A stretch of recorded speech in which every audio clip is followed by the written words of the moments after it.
Hi hello friends, welcome back to our channel Madhuri ideas. నేను మీ మాధురిని అండి. ఈరోజు మన ఛానల్లో చాలా సులభంగా, చాలా టేస్టీగా, సింపుల్గా ఎగ్ కర్రీని ఎలా చేయాలో చూపిస్తానండి. ఇడ్లీ, దోశ, చపాతీ, పూరి ఇలా టిఫిన్ ఐటమ్స్కి సైడ్ డిష్గా చాలా బాగుంటుంది. వేడి వేడి అన్నంలోకి కలుపుకొని తిన్నా కూడా చాలా బాగుంటుంది.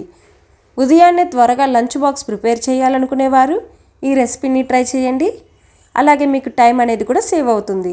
ఇప్పుడు ఎగ్ కర్రీకి కావాల్సిన పదార్థాలు అలాగే తయారు చేసే విధానం చూద్దాం. అందుకోసమని ముందుగా ఒక గిన్నెలో నేను ఇక్కడ 4 కోడిగుడ్లని తీసుకుంటున్నానండి. అందులో 1/2 టీ స్పూన్ ఉప్పుని వేసి 1 గ్లాస్ నిండుగా నీళ్ళను పోసి, అంటే 250 ml వాటర్ని పోసుకోవాలి. దాని తర్వాత గ్యాస్ స్టవ్ని ఆన్ చేసి ఈ కోడిగుడ్ల గిన్నెని పెట్టి 8 నుండి 10 నిమిషాల వరకు గిన్నె పైన మూత పెట్టి మీడియం ఫ్లేమ్లోనే పెట్టి ఉడికించుకోవాలి. దాని తర్వాత మరొక పొయ్యి పైన ఒక కడాయిని పెట్టుకోవాలి. ఇప్పుడు కడాయి లైట్గా వేడెక్కిన తర్వాత అందులో 2 టేబుల్ స్పూన్ల ఆయిల్ని పోసి, ఆయిల్ లైట్గా కాగాక అందులో 1/2 టీ స్పూన్ గరం మసాలా పొడిని వేసుకోవాలి. వీడియోలో చూపిస్తున్నట్లుగా నేను ఇక్కడ 2 పెద్ద సైజులో ఉన్న ఉల్లిపాయలని తీసుకుంటున్నానండి. అదే చిన్నవైతే 3 తీసుకోండి. ఉల్లిపాయని ఎంత వీలైతే అంత చిన్నవిగా కట్ చేసుకోవాలి. అప్పుడే గ్రేవీ అనేది థిక్గా, టేస్టీగా ఉంటుంది. ఇప్పుడు ఉల్లిపాయ వేసిన తర్వాత 2 రెబ్బల కరివేపాకుని సగంగా కట్ చేసి వేసుకోవాలి. అలాగే పచ్చిమిర్చి 3 తీసుకొని పచ్చిమిరపకాయలని మధ్యలో సగభాగానికి కట్ చేసి వేసుకోవాలి. ఉల్లిపాయ త్వరగా ఫ్రై అవ్వటానికి 1/2 టీ స్పూన్ సాల్ట్ను వేసి ఇప్పుడు గెరిటతో ఒకసారి అన్ని పదార్థాలంతా సమానంగా కలిసేలా కలుపుకొని కడాయి పైన మూత పెట్టి 5 నిమిషాల వరకు గ్యాస్ స్టవ్ని మీడియం ఫ్లేమ్లోనే పెట్టి ఉడికించుకోవాలి. అలా 5 నిమిషాలు అయిన తర్వాత చూడండి, ఉల్లిపాయలు మనకు మంచిగా ఫ్రై అయిపోయింది కదా.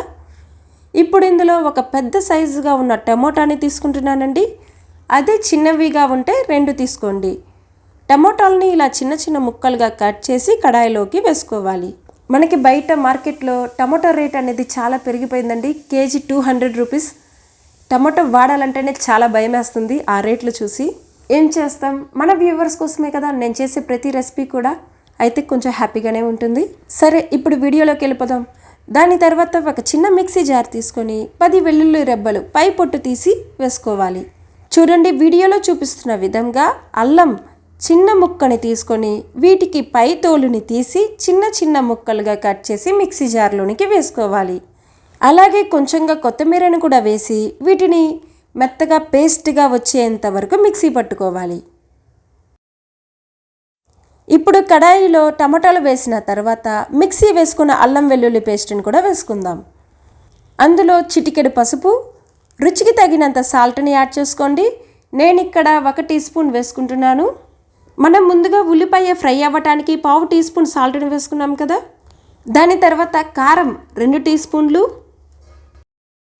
ధనియాల పొడి 1/2 టీ స్పూన్ వేసుకొని ఇప్పుడు అన్ని పదార్థాలంతా కూడా సమానంగా కలిసేలా కలుపుకొని పచ్చి వాసన అంతా పోయేంత వరకు కడాయి పైన మూత పెట్టి మరో 8 నుండి 10 నిమిషాల వరకు ఉడికించుకోవాలి.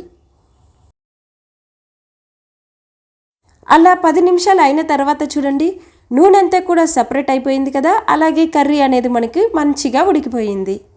ఇలా ఉన్నప్పుడు మళ్ళీ అదే మిక్సీ జార్లో 2 టేబుల్ స్పూన్ల పెరుగుని వేసి మిక్సీ పట్టుకోవాలి. ఇప్పుడు పెరుగుని కర్రీలోనికి యాడ్ చేసిన తర్వాత అదే మిక్సీ జార్లో కర్రీకి ఎంతవరకు అయితే గ్రేవీ కావాలో అంతవరకు జార్లో నీళ్ళను పోసి ఆ వాటర్ని కూడా కర్రీలోనికి యాడ్ చేసుకుందాం. ఇప్పుడు వీటిని మరొకసారి బాగా కలుపుకుందామండి. దాని తర్వాత మనం ముందుగా ఉడికించుకున్నాం కదా కోడిగుడ్లని, దానిపైన పై పొరని తీసి కోడిగుడ్లకి 3 వైపులా ఇలా కత్తితో కట్ చేసి ఒకదాని తర్వాత ఒకటి ఈ కర్రీలోనికి వేసుకుందాం.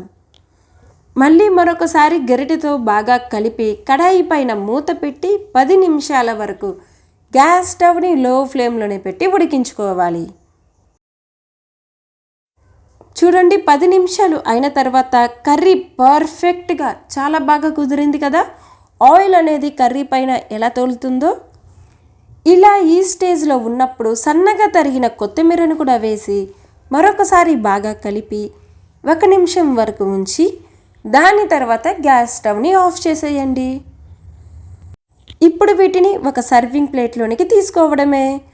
అంతేనండి, పర్ఫెక్ట్గా టేస్టీగా చేసుకునే ఎగ్ కర్రీ రెడీ.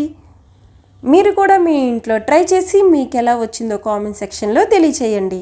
మీకు కనుక ఈ రెసిపీ నచ్చినట్లయితే లైక్ చేయండి, నాకు కొంచెం సపోర్ట్ చేసిన వాళ్ళు అవుతారు.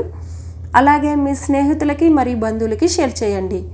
మళ్ళీ మన ఛానల్ని మొదటిసారిగా చూస్తున్నవారు సబ్స్క్రైబ్ చేసి పక్కనున్న బెల్ బటన్ని ప్రెస్ చేయండి.